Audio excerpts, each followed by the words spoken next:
Code technique EOBD de description technique de la plage de commande de l'actionneur d'accélérateur, performance, banque 2. Ce code de diagnostic, DTC, est un code générique de groupe motopropulseur OBDII. Il est considéré comme générique car il s'applique à toutes les marques et modèles de véhicules, 1996 plus récents, bien que les étapes de réparation spécifiques puissent varier selon le modèle. Qu'est-ce que ça veut dire ?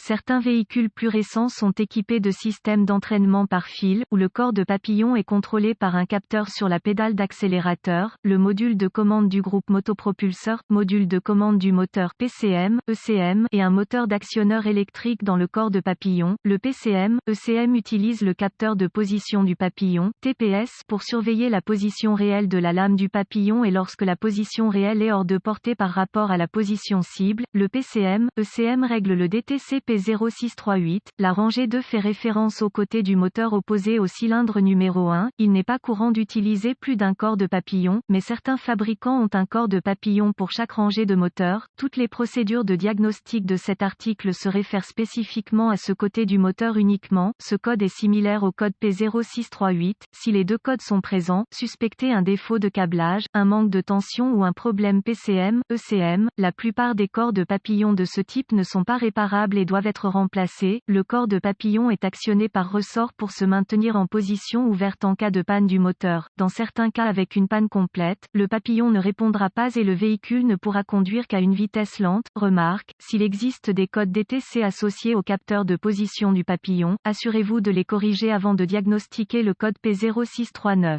Symptômes. Les symptômes d'un code d'anomalie P0639 peuvent inclure, le témoin du moteur est allumé, témoin de dysfonctionnement, le véhicule peut avoir l'impression qu'il hésite à accélérer. Les causes potentielles de ce DTC peuvent inclure, dysfonctionnement du capteur de position de la pédale, dysfonctionnement du capteur de position du papillon, dysfonctionnement du moteur de l'actionneur d'accélérateur, sale corps de papillon, faisceau de câblage, connexion desserrée ou sale. Étape de diagnostic, réparation du dysfonctionnement PCM, ECM. Capteur de position de pédale, le capteur de position de pédale est situé sur la pédale d'accélérateur. Il y a généralement 3 fils utilisés pour déterminer la position de la pédale, une référence de 5 volts fournie par le PCM, ECM, la masse et le signal du capteur. Un schéma de câblage d'usine sera nécessaire pour déterminer quel fil est utilisé. Assurez-vous que la connexion est sécurisée et qu'il n'y a pas de ficelage dans le faisceau. Vérifiez la bonne mise à la terre à l'aide d'un ohmètre numérique volt, DVOM, réglé sur l'échelle des ohms en connectant un fil à la terre au niveau du connecteur du capteur et l'autre à la terre du châssis. La résistance doit être très faible. Vérifiez la tension de référence de 5 volts du PCM en utilisant le DVOM réglé sur une échelle de volts avec le fil positif au connecteur du faisceau de câblage et le fil négatif sur une bonne masse connue avec la clé en position marche ou marche. Vérifiez la tension de référence à l'aide du DVOM réglé sur une échelle de volts avec le fil rouge sur le signal de référence et le fil négatif sur une bonne terre connue avec la clé en position marche. La tension du signal devrait augmenter lorsque la pédale d'accélérateur est enfoncée plus loin. En règle générale, la tension varie entre 0,5 volts avec la pédale non enfoncée et 4,5 volts en position de papillon ouvert. Il peut être nécessaire de vérifier également la tension du signal au niveau du PCM pour déterminer s'il existe une différence de tension entre le capteur et ce que le PCM lit. Le signal du capteur de position doit également être vérifié avec un multimètre graphique ou un oscilloscope pour déterminer si la tension augmente sans à-coup sans interruption dans toute la plage de mouvement. Si un outil d'analyse avancé est disponible, le capteur de position est généralement affiché sous forme de pourcentage de l'entrée de gaz souhaitée. Assurez-vous que la valeur souhaitée est similaire à la position réelle de la pédale. Capteur de position du papillon. Le capteur de position du papillon surveille la position réelle de la lame du corps de papillon. Le capteur de position du papillon est situé sur le corps de papillon.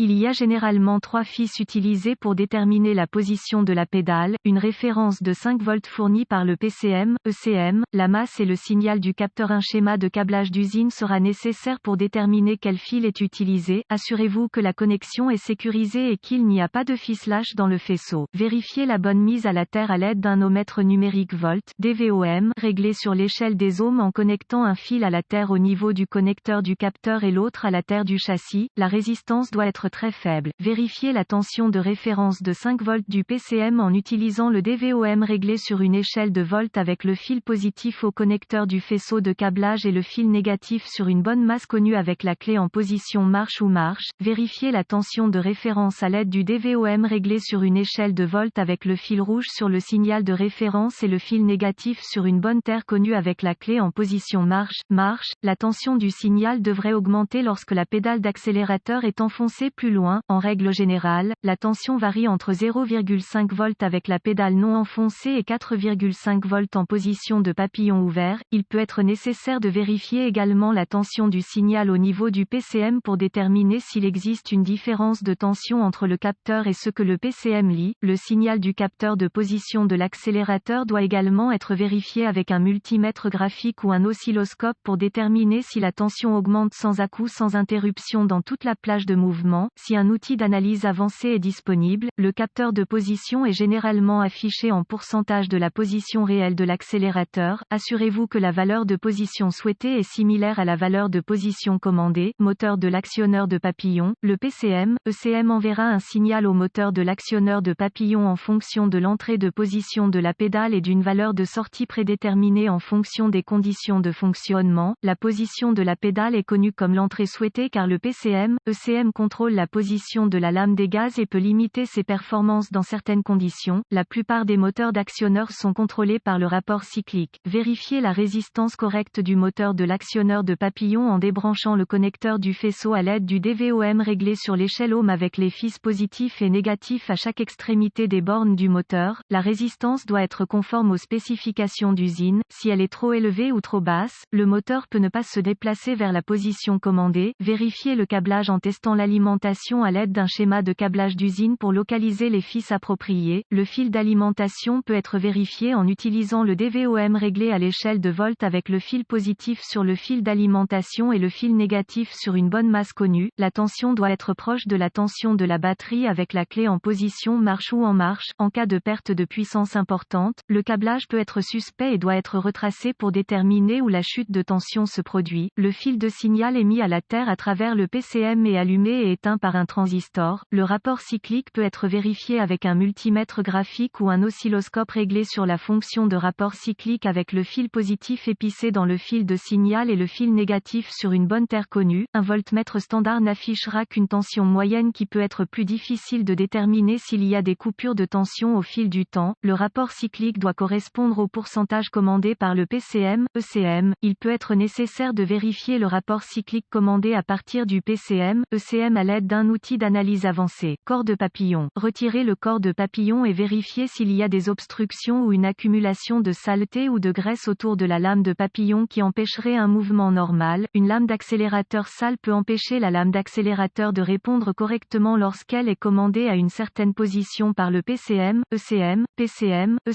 Après avoir vérifié toutes les autres fonctions des capteurs et du moteur, le PCM/ECM peut être vérifié pour l'entrée souhaitée. La position réelle du papillon et la position du moteur commandée à l'aide d'un outil de balayage avancé qui affichera l'entrée et la sortie en pourcentage. Si les valeurs ne correspondent pas aux nombres réels obtenus des capteurs et du moteur, il peut y avoir une résistance excessive dans le câblage.